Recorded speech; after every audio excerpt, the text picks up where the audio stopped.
The Todd Field film Tár takes its title from its main character, a professional music conductor gifted with uncanny hearing talent coupled with flawless tonal perception that causes her to sharply react to every little sound happening around her. These sounds render it very difficult to focus on important work she has to complete. Upon hearing each of these seemingly insignificant noises, be it the sound of a keyboard, a car horn, a knock on the door, or thousands of others, the protagonist, Lydia Tár, Cate Blanchett, can't help but visualize the way they'd play out on her piano keys. As she produces a sound rendering of all these mundane phenomena, she and the viewers alike are taken aback at how incredibly accurate she does this. As Arthur Schopenhauer once said, noise is the most impertinent of all forms of interruption. It's not only an interruption, but also a disruption of thought. The way that Tár reacts to the noise in her environment makes the rest of us consider the ways we too become distracted by our environments. This is the first film that Field has created in nearly a couple decades dedicated to such a specific subject.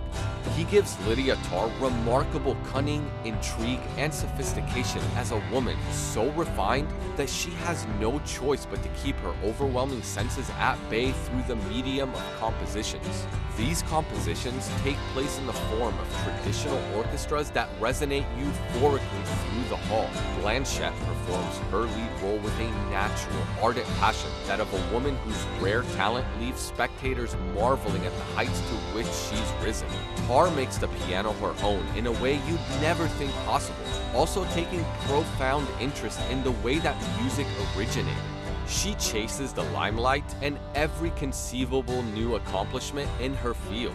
She is also among one of the short list of EGOT winners, something people in her musical field rarely aspire to. Adapting her music seamlessly as she finishes recording a number of Mahler compositions, Tár finds herself desperate for some peace and quiet to complete her task, for which she cares so deeply. The film kicks off immediately with an elevated level of sound, the sound of an audience clapping. The protagonist appears for an interview in front of a musical theater. She appears a bit anxious in light of this loud expression of admiration. This time without the pressure of playing a musical composition, instead the event is part of a lengthy event dedicated to facets of musical performance. Adam Gopnik is the man on stage that asks her the questions, a performer in his own right. The character is haughty, lets himself act openly as he pleases, and with this attitude, he suggests that he is a universal expert in the field. This opening scene establishes Tár's character, a renowned and inspiring musical icon, before then moving on to show the grinding and the downside of the life Lydia lives. First and foremost, she always has things on her plate. Tár has a personal assistant, Francesca, a rather boring, hard-working, reliable lady, played by Noémie Merlant, that she almost ignores like the dirt under her shoe. She looks on at Tár as she cusses up a storm and rails against identity politics in a musical composition workshop for experts. She declares that Black Indigenous people of color from the LGBTQ community can't take Bach in tired, egotistical fashion. She backs up her argument saying that the man is too traditionally masculine. She is to record the last work for her Mar composition in Berlin. As she prepares to depart to New York, Elliot Kaplan, played by Mark Strong, meets up with her for a bite to eat. He engages in small talk with her on events going on in the industry as if they were equals, yet he wishes he had what she had. Tár discusses some of the details of her upcoming performance in Germany, in part that one of her musicians has gotten up there in age and may need to be replaced. There are people who aren't particularly fans of Lydia though. While she is giving the interview in the opening scene, we can see one such person from behind talking trash about Tár, while recording her on a phone and FaceTiming somebody. Indeed, she certainly has flaws that rub other people the wrong way. She gets on her wife Sharon's case, played by Nina Haas, upon getting back to her rigidly designed Berlin residence for wasting too much electricity. Sharon also happens to be the person in charge of organizing the orchestra. Why does Tár get so worked up about such minor details? On top of that, she oddly enjoys stealing all of Sharon's tablets that were prescribed to her. As we near the end of the film, Tár's life starts to go up in flames.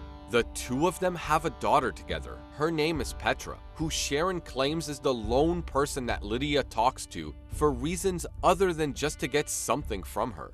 Indeed, to an extent, she does use people a lot. In performing her music, her job is directing other people. Her focus is on one single end goal, and that is creating a cohesive, properly structured composition. Tár also seems to live in the past. Despite that, in the opening scene, she is presented as a role model for women and female achievement in the musical sphere. The protagonist puts down another female artist, Anna Thorvaldsdóttir, saying that while she is popular now, she has the unthinkable quality of zero direction. Meanwhile, the artists mentioned in this movie are people who actually exist, and there is a lot of deliberate analysis of their music packed into the film.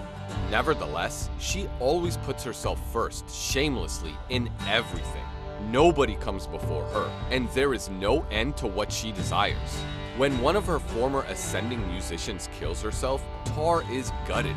She attempts to dispose of any role she played in the horrible suicide by disposing of their conversation history, as well as ordering her personal assistant to follow suit. Subsequently, she intends to drum up a talented cellist, Olga's reputation, played by Sophie Kauer, attempting to get top orchestral musicals to assist in elevating her. To be fair, the young lady is an astounding talent indeed, as is evident in her tryout.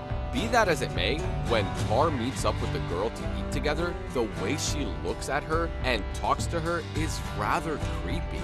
It's not often that a musical-oriented film turns out to be so authentic while in the running for the Prestige Awards at the same time. Tár's storyline progresses with subtlety and requires the viewer to think. The director uses quite a bit more gentleness and touch than he did in Little Children, his 2006 specialty movie. Stanley Kubrick's impression on Field is evident, as he did of course take cues from him back in 1999, acting in the last film he ever created, Eyes Wide Shut, along with Tarkovsky. His mastery is not quite as pronounced in this movie as other more resonating movies that this movie makes you recall. The actors in this movie could have also benefited from a bit more spontaneity and looseness. Many reviews have referred to how this movie portrays the issue of artists and musicians high up in their industries as having the nasty capability to use and mistreat those below them. One must wonder whether the protagonist is holding herself back from achieving her boldest ambitions and truer greatness due to her disagreeableness. In Tár, while poking flaws in the arts and culture industries, Field also criticizes the callousness of society members that wish to pull her down. Rather than tearing down figures in the music and art industries, the director's goal in the film is to ask those watching it to take a look at themselves and think about which of these qualities may exist in themselves.